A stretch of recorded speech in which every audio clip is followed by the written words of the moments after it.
इतना तो जिंदा भी खतरनाक नहीं था जितना आज मरने के बाद प्रतिमाओं के रूप में खतरनाक हो। क्योंकि पहले जब मनुस्मृति का संविधान था तो मेरे एक भैया की नार काट ली थी इन्होंने, एक हाथी की नार काट ली थी इन्होंने कमबख्तों ने। उसका कुछ नहीं बिगड़ा था। यदि आज उस नार काटने वाला यहाँ होता तो बाबा साहब के संविधान के अनुसार उसको 2 मुकदमे चलते, एक तो लड़के की गर्दन काटने पर और दूसरा जंगली जानवर हाथी की नाड़ काटने पर। मनुस्मृति को दहन करने वाला प्रस्ताव कोई शेड्यूल कास्ट नहीं था, कोई मुसलमान नहीं था, कोई एसटी नहीं था। उस मनुस्मृति को जलाने का प्रस्ताव सहस्त्र बुद्धे ब्राह्मण ने ही किया था कि यहाँ गलत लिखा हुआ है। हमारे आंदोलनों को नहीं छापा जाता, धार्मिक बातें बहुत छपती हैं, छोटा सा भी धार्मिक कार्यक्रम हो पूरा दिखा देते हैं, लेकिन आप लोग तमाम जंतर मंतर पे लाखों की भीड़ में इकट्ठा होते हैं, आपको दिखाने का काम नहीं किया जाता।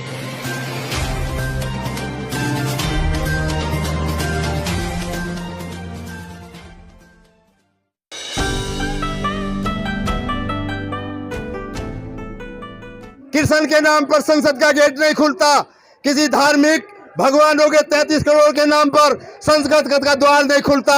एकमात्र बाबा साहब डॉक्टर अम्बेडकर के 6 दिसंबर 14 अप्रैल पर संसद का दरवाजा खुलता है। धार्मिक स्थल नहीं, वो आपके अधिकारों का एक प्रस्ताव है, अधिकारों की बिल्डिंग है।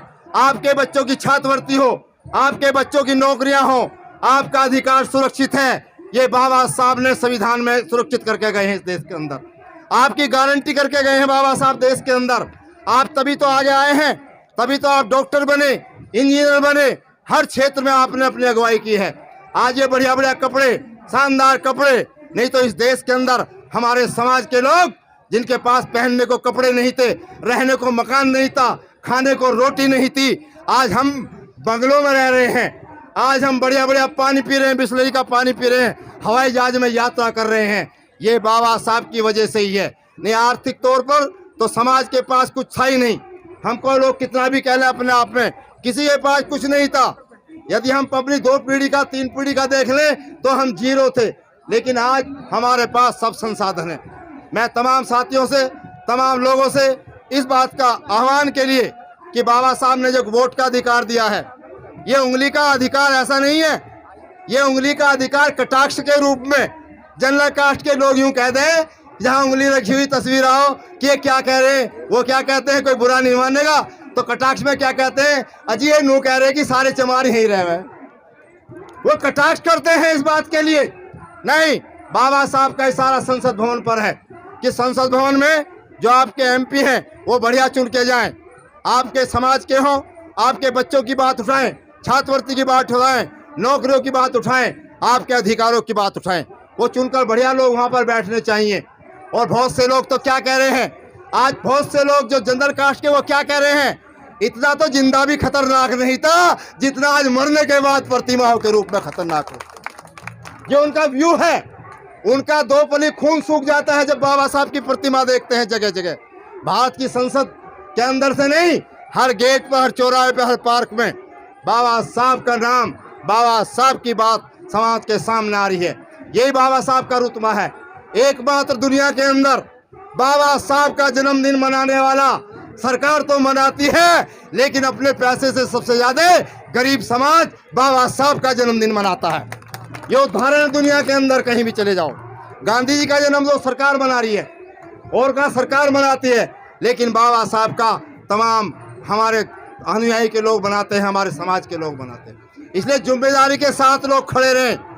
जिम्मेदारी के साथ यदि लोग खड़े होंगे तो सभी का अपना अधिकार प्राप्त हो जाएगा। महिलाओं की जहाँ तक बात है, महिलाओं की बात, महिलाओं को सबसे ज्यादा अधिकार बाबा साहब डॉक्टर अम्बेडकर ने प्रदान किया है। सारी महिलाओं को बराबर का अधिकार दिया है, क्योंकि मनुस्मृति में तो हमारी महिलाओं को तो छोड़ दो, जनरल कास्ट की महिलाओं तक को भी अधिकार नहीं दिया गया था, लेकिन बाबा साहब ने भारत के संविधान में तमाम महिलाओं को अधिकार प्रदान किया है। उसी का तो नतीजा है कि देश की पहली प्रधानमंत्री इंदिरा गांधी बनी। और इंदिरा जी ने बोला भी था इस बात को कि यदि मैं प्रधानमंत्री बनी हूं तो देश के संविधान और बाबा साहब की वजह से बनी। यही भारत के संविधान का करिश्मा है यही बाबा साहब का संविधान है। तो संविधान के माध्यम से तमाम चीज़ें देश के कंट्री में अभी तो उसको सही तरीके से लागू ही नहीं कर रहे, अपनी तरीके से लागू कर रहे हैं। जुडिशरी अपनी तरह से निर्णय दे रही है, जुडिशरी अपनी तरह से निर्णय देने के बाद बहुत सी चीज़ों में कामयाबी नहीं मिल पा रही है। इसलिए जुडिशरी के माध्यम से भी हमारी बातें वहाँ तक पहुँचनी चाहिए, क्योंकि वहाँ पर हमारा अधिकार होना चाहिए। महामहिम राष्ट्रपति जी जो आज के वर्तमान समय में हैं, इससे पहले भी हमारे समाज के राष्ट्रपति थे जिन्हें मंदिर में जाने नहीं दिया था, जिन्हें मंदिर में जाने नहीं दिया था। राष्ट्रपति जी को अधिकार है, SC ST के चेयरमैन भी थे पहले, उनको भी मंदिर में जाने नहीं दिया था। ये तमाम चीज़ें कंट्री में हो रही हैं, लेकिन फिर भी सरकारें चुप रहती हैं। इसलिए अपने अधिकारों के लिए एकजुट रहें। SC हो, ST हो, माइनॉरिटी हो, OBC के लोग हों। OBC में थोड़ी चेतना आई है, अब थोड़ी सी 1927 के बाद थोड़ी चेतना आई है। 1927 में बाबा साहब ने मनुस्मृति का दहन किया था, पूरी किताब नहीं जलाई थी। बाबा साहब ने उन पेजों को जलाया था जिसमें हमारे समाज के खिलाफ लिखा हुआ था। और उसका प्रस्ताव करने वाला कौन था? मनुस्मृति को दहन करने वाला प्रस्ताव कोई शेड्यूल कास्ट नहीं था, कोई मुसलमान नहीं था, कोई ST नहीं था। उस मनुस्मृति को जलाने का प्रस्ताव सहस्त्र बुद्धे ब्राह्मण ने ही किया था कि यहाँ गलत लिखा हुआ है। इसलिए ऐसे तमाम लोग सामने क्यों नहीं आ रहे? यदि गोस्वामी तुलसीदास ने उस समय हमारे समाज को पता नहीं उसके खिलाफ लिख दिया, हमारा समाज आज ये कह रहा है कि इन लाइनों को निकाला जाए, तो सरकार उसमें परिवर्तन क्यों नहीं करा देती? पूरे समाज के लिए लिखा है, ढोल गवार शुद्ध पशु नारी ये सब ताड़न के अधिकारी। जब ताड़ना शब्द का आज प्रयोग आया तो क्या कह रहे हैं? ताड़ने का मतलब तो शिक्षा है। तो ब्राह्मण को ताड़ो, बनिए को ताड़ो, ब्राह्मण को ताड़ो, हमें क्यों ताड़ रहे हो? हमारी ताड़ना छोड़िए, अपनी ताड़ना रखिए। तो ये तमाम चीज़ें बाबा साहब डॉक्टर अम्बेडकर के वजह से ही आज तो जंगली जानवर तो की समझ में आ गई है कि संविधान में कितनी ताकत है। मैं अपने मेरठ की बात ही बता रहा हूँ कि जंगली जानवरों की समझ में कैसे आई है। मेरे यहाँ पर बाबा साहब की 125वीं जयंती पर एक तेंदुआ आ गया था मेरठ के अंदर। 14 अप्रैल पे भैंसाली मैदान से वहाँ पर बाबा साहब की शोभा यात्रा निकलती है। 11 तारीख में तेंदुए को किसी ने देख लिया भैंसाली मैदान के आसपास। पूरे मेरठ के अंदर हाहाकार मच गया। पकड़ने की बात आई, पकड़ा नहीं गया। 2-3 दिन हो गए पकड़ा नहीं गया तेंदुआ। मिलिट्री भी लगा दी, पुलिस लगा दी, यहाँ तक कि DFO का ट्रांसफर भी हो गया। 13 तारीख को तेंदुआ पकड़ा गया था। जब वो पिंजरे में बंद हो गया, मैंने उसका इंटरव्यू लिया जैसे आप लोग ले रहे। मैं गया उसके पास कि भाई तेंदुए तू क्या करने आया था यहाँ पर?